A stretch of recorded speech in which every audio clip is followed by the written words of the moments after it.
Hi everyone, Tuva here. It is Wednesday the 8th of June and it is still waxing moon in Virgo. So we've still got those energies drifting around. What else can you do with runes, you might ask? What can you actually achieve with them apart from readings?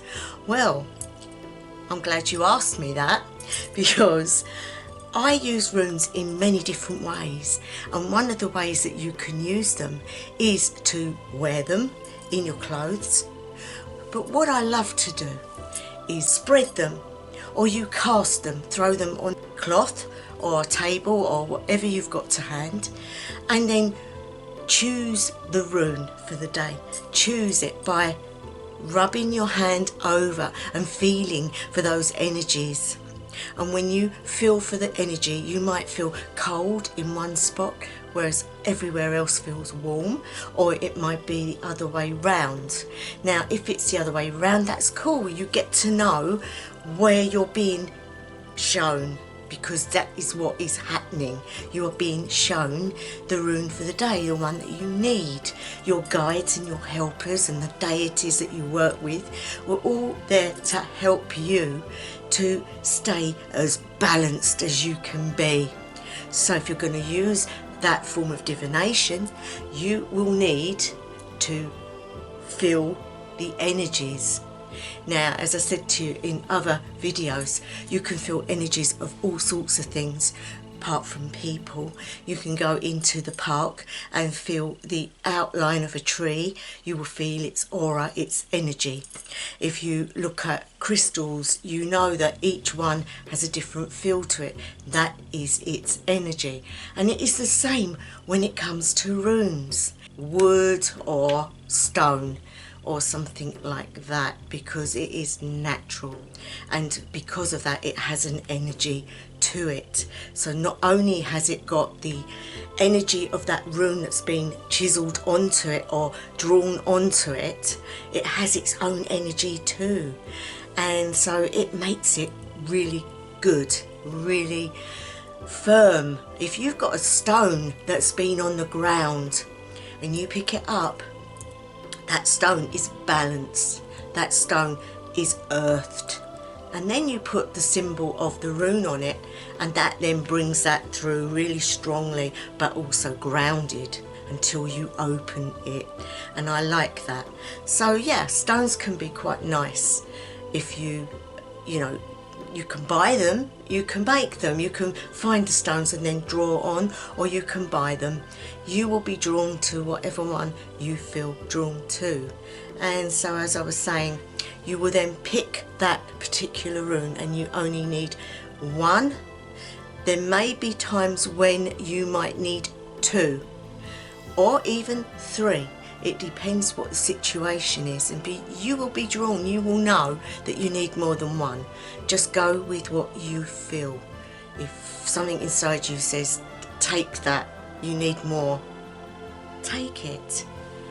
Now, there are ways of doing this, guys. Right, guys, so as you can see, I've got my rune bag here, and when you do this, it may be good for you to sit there for a while and meditate, if you've got the time, upon what it is you need to have in your life that day. You may need strength, you might need healing, you might need encouragement, you might just need just a little bit of help in maybe a situation that's going on in your life, maybe relationship problem or work problem or anything really. You know, like for example, if you had issues with like finding money for food, for example, you might need to think about how you're going to aid yourself to be able to afford to get the food that you need. So you meditate on that, but you don't meditate about how it makes you feel. You meditate on seeing an outcome. So you will see yourself as sitting there with an empty plate, and meditate on that. Feel the feelings of hunger, and then visualize that plate being full of food. See that plate actually filling up with food, and then imagine the rune for that, which would be Fehu. So in your mind you now have that connection to the issue that you have got going on. So what you do is then find that rune, take it out. But if you're going to do it a different way, you can just throw them all out like so, and there you can see all the runes are on here. And again, when you're doing a reading, you will take all the ones that are blank or upside down out. For something like this, I would take them out. So you take them all out. Okay, so you're taking them all out because you only want what's left, what's in the pot, what is necessary. Okay, now all these ones are upright and they're all in quite an order now. Like yesterday when we was doing a reading, you would go from the middle, which funnily enough is Anzus. Okay, and Anzus is Odin's stone, and that is funny because it is Wednesday.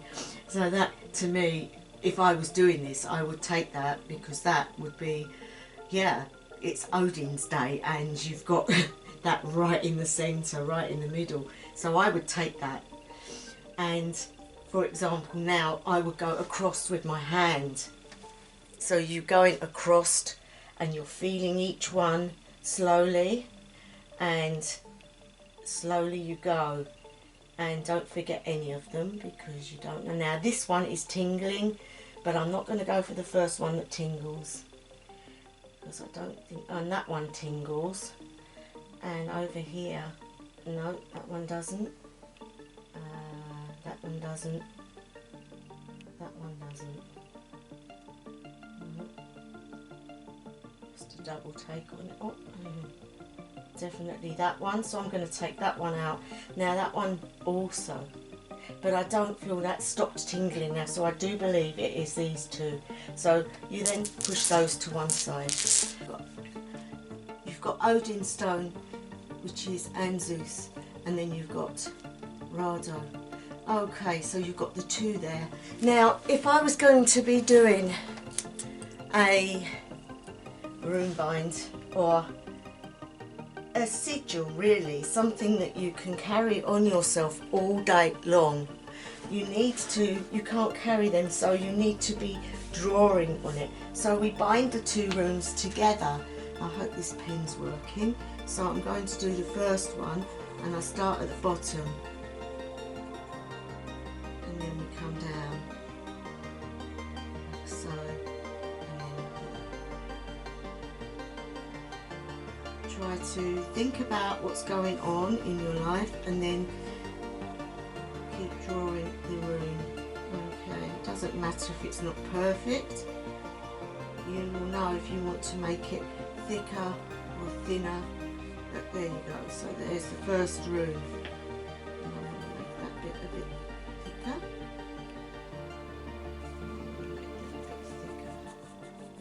Okay, so it's not perfect, doesn't matter. You think about that. Now you think about Odin and how he sorts things out. You know, when Odin arrives, when he comes to you, it's fleeting, but what he's saying to you is look for signs, look around, take everything in what you need. So if you're out and about, don't think about other things, think about what it is you're seeing around you. When he sends his ravens out, they go out and they bring back information, and that is what you need to be looking at, information into your problem. Say for example, you didn't have enough money for the food, but it doesn't mean it's going to appear magically out of thin air. What it means is you look into where you can get help, and this will aid you. This rune's energy will give you the abilities to look into things, because you've got to look for signs. So writing it down and thinking about it will start you on the process of looking into how you're going to help yourself.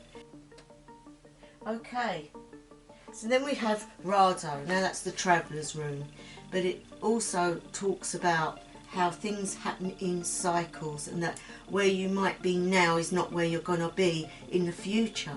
in what you do today will indicate what will happen in the future. Rado is also linked to the sun energy, so we have a lot of power. Rado is very powerful. So now what we want to do is draw this. Now you think about where you want to put it. Now you might feel you need to start it on this side, or you might want to start it on this side. Now go with the flow. If you think you want to do it on this side, it means that you're in the process of starting to look at your problem, so you've got a long way to go on it. Or it might be that you've already started looking into it. So pick one of the others, and today I think we'll start it from the beginning. So you go up here. Again, doesn't matter if it's not perfect, guys.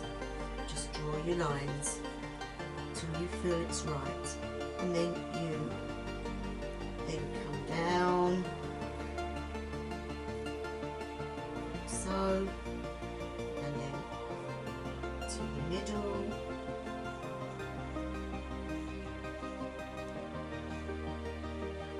and then from there. Now that, my friends, is a rune bind, but it's also a sigil, because you can wear this for the day, or you can put it in your bag, or you can just have it on your altar.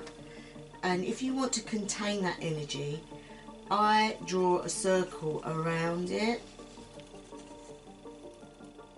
Okay, and then you can cut that out, and you can put that in your bag, as I said, or in your wallet, or in your clothing.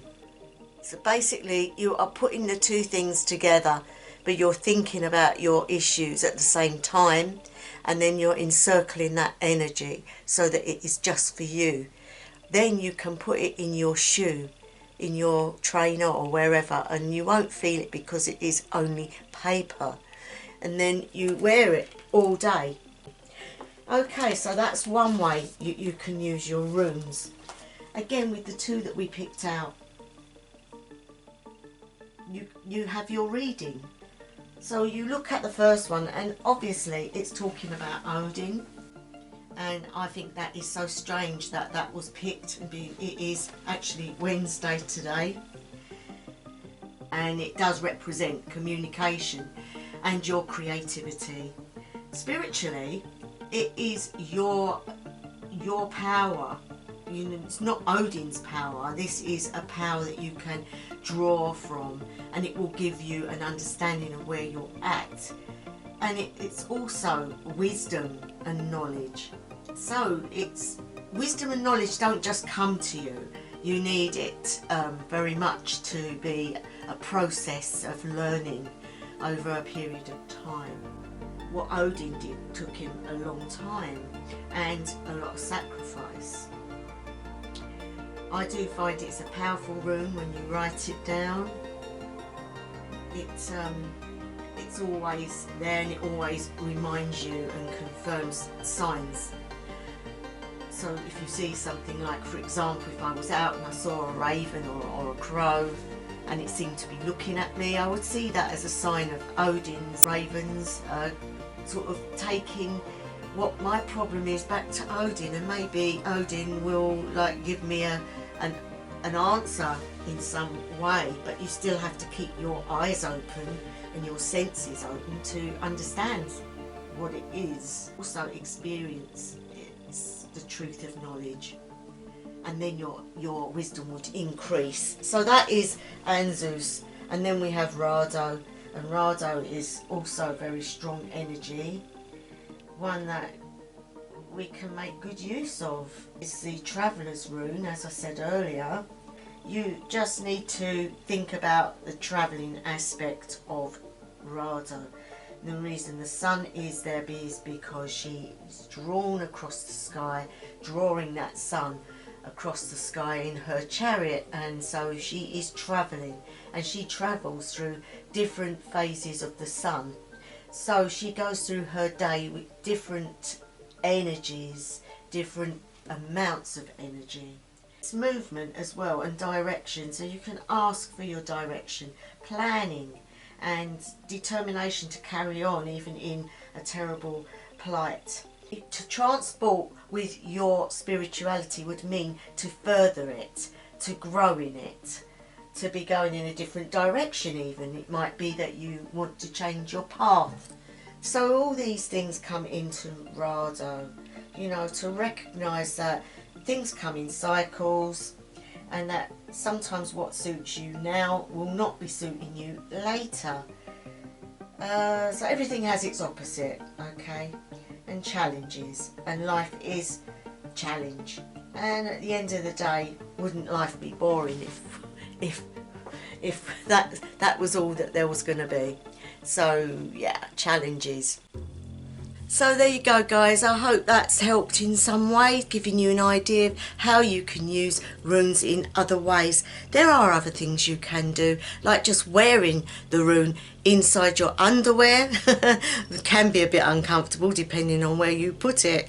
I would rather put it in the top bit, but obviously if you're a male, it would be the pockets of your trousers and things like that. You know, women have handbags and things, but that's not on you, so you need to poke it in places. But also hold that stone, like, say for example, like taking this one and holding it between your hands, and then meditate on your situation and let that energy zoom in.